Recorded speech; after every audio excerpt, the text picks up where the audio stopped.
Bismillah ar-Rahman ar-Rahim, alhamdulillah, salatu salam ala rasulillah, amma ba'd. L'auteur de l'Waraqat, qui est le Juwayni, a dit Al-Kalamu.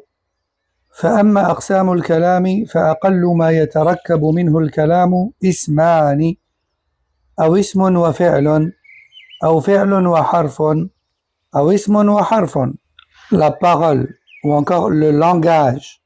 Parce que oui, il faut savoir analyser le langage pour pouvoir être un bon jurisconsulte et comprendre ce que nous demande le Coran ou le Sunna qui sont en langue arabe.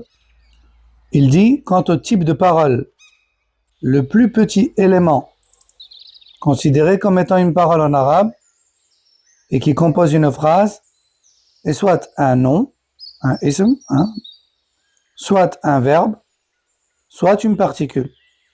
Je répète, soit un ism, un nom, c'est-à-dire un mot qui n'a aucun lien avec le temps, qui ne peut pas être conjugué, et qui fait référence à une identité, soit un verbe, qui est une action en lien avec le temps, soit une particule, un harf, comme fi, ala, min, ila. Donc le kalam, la parole et le langage en langue arabe est composé de ces trois types de mots.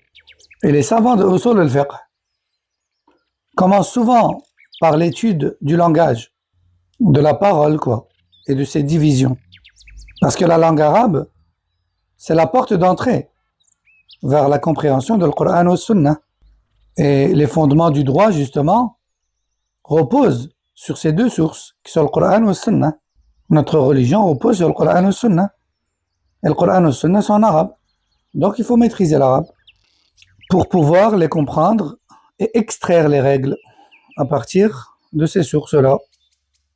Et ça dépend nécessairement de la maîtrise de la langue arabe. Et celui qui ne connaît pas la langue arabe ne peut pas déduire correctement les règles des textes. Et donc c'est pour ça que l'imam al-Juwayni nous parle de l'kalam, la parole arabe, ou encore le langage arabe, qu'on appelle en arabe al-kalam, le parler, Et linguistiquement, al-kalam, c'est donc exprimer un mot qui porte un sens. Par exemple, Allahu Rabbuna, Allah est notre Seigneur. Ou encore, Muhammadun sallallahu alayhi wa sallam, Nabiyyuna, Muhammad sallallahu alayhi wa sallam est notre prophète. C'est une parole qui a un sens. Donc c'est du kalam. Et techniquement, al-kalam, techniquement, selon les savants de la grammaire, selon les grammairiens, le mot kalam ne se limite pas seulement à une expression, mais plutôt il désigne toute une combinaison, ou plutôt toute combinaison de mots qui forment une phrase complète. Que cette combinaison soit un nom plus un verbe, comme par exemple ja al-haqqu, la vérité, sujet, est venu, verbe.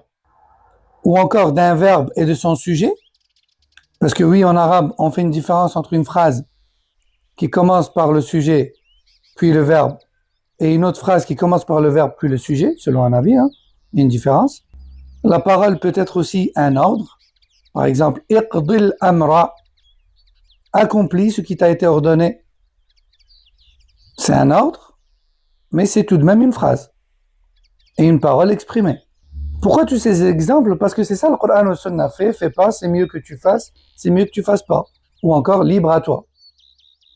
Donc, tout énoncé qui exprime un sens complet est considéré comme une parole, un kalam, qui est le sujet ici, le sujet du chapitre. Par contre, si la phrase, elle est incomplète, comme par exemple une phrase verbale dans laquelle il manque le sujet, comme par exemple, ma qama, ne s'est pas levé, mais on ne cite pas le sujet, donc c'est incomplet.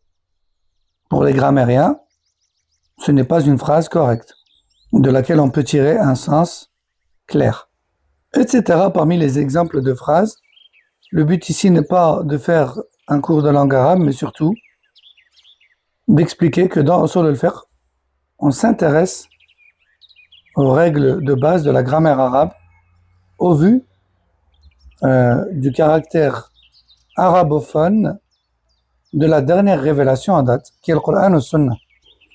Et donc en arabe, il y a trois types de mots, pas plus. le nom, le verbe et la particule. Donc, al-kalam, chez les savants de usul al-fiqh, al-kalam, la parole, ou le langage, c'est toute combinaison de mots qui forment un sens complet. Si tu fais une combinaison avec plein de mots mais que ça veut rien dire, c'est pas du kalam pour l'usuliyin. Al-kalima, qui signifie le mot, c'est une seule unité de sens. Ça peut être un nom, un verbe ou une particule, mais le kalima, ça veut dire un mot. C'est juste un composant parmi les composants de la phrase. Et donc, comme on a dit, les savants de usul al-fiqh étudient ces notions-là pour comprendre correctement les textes révélés. Parce que la précision du langage, c'est la base même de la bonne compréhension du Coran ou la Sunna. فهذا والله أعلم وصلى الله وسلم وبارك على نبينا محمد وعلى آله وصحبه